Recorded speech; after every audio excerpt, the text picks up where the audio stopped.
दोस्तों नमस्कार। भारत और रूस की दोस्ती को कमजोर करने के लिए अमेरिका लगातार कोशिशें कर रहा है। उसे लगता है कि भारत उसकी चाल में फंस जाएगा, लेकिन उसे नहीं पता आज का भारत इतना ताकतवर है कि जो बड़े बड़े देशों को अपने इशारे पे नचा रहा है। इन्हीं चालों के तहत अमेरिका ने भारत को ऑफर दिया है कि भारत नाटो प्लस का हिस्सा बने, क्योंकि पूरी दुनिया को पता है कि जिधर भारत जाएगा उधर जीत पक्की है। लेकिन भारत ने अमेरिका के इस ऑफर को सिरे से ठुकरा दिया और साफ कह दिया कि भारत नाटो संगठन का हिस्सा नहीं बनेगा।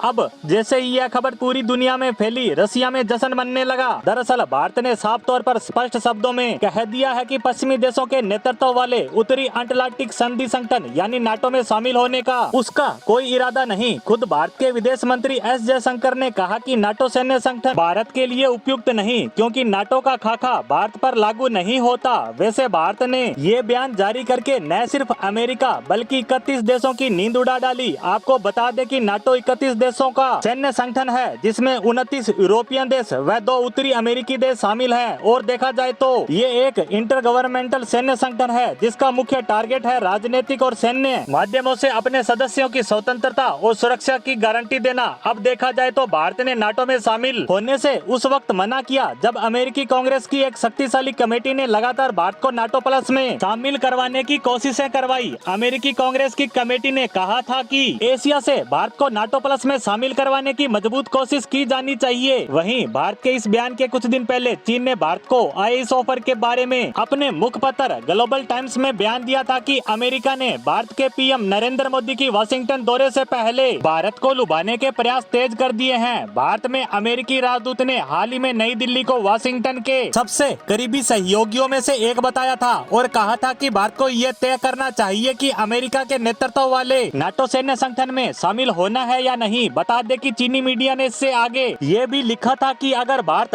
नाटो प्लस की सदस्यता को स्वीकार कर लेता है तो ये भारत का मूर्खतापूर्ण फैसला होगा। ग्लोबल टाइम्स ने अपने एक विशेषज्ञ का हवाला देते हुए कहा कि नाटो प्लस सदस्यता के प्रति भारत का आधिकारिक रवैया अप्रत्याशित है, लेकिन भारत नाटो प्लस की ओर झुकाव का मूर्खतापूर्ण विकल्प बनता है तो ये नई दिल्ली की रणनीतिक स्वायत्तता, अंतर्राष्ट्रीय स्थिति और पड़ोसी देशों के साथ संबंधों को बहुत ज्यादा नुकसान पहुँचाएगा। अब सवाल ये है कि भारत नाटो को लेकर क्या सोचता है और क्या भारत चीन से अकेले मुकाबला करने में सक्षम है। तो इसका उत्तर है हाँ, भारत चीन से अकेले मुकाबला कर सकता है। भारत ने हाल ही में कहा था कि वो गठबंधन में शामिल नहीं होगा, क्योंकि वो अकेले ही किसी भी तरह के चीनी आक्रमण का मुकाबला करने में सक्षम है। खैर कुछ भी हो, लेकिन अब अमेरिका के उस प्लान का बंटाधार कर दिया गया जिससे अमेरिका भारत और रूस के बीच दूरियां बढ़ाना चाहता था। भारत के नाटो प्लस में शामिल होने से मना करने के बाद भारत और अमेरिका के संबंधों को लेकर क्या कुछ नया होता है, इस पर हमारी नजर आगे भी बनी रहेगी। इसी के साथ हमारी आज की पोस्ट को यहीं विराम देते हैं। धन्यवाद।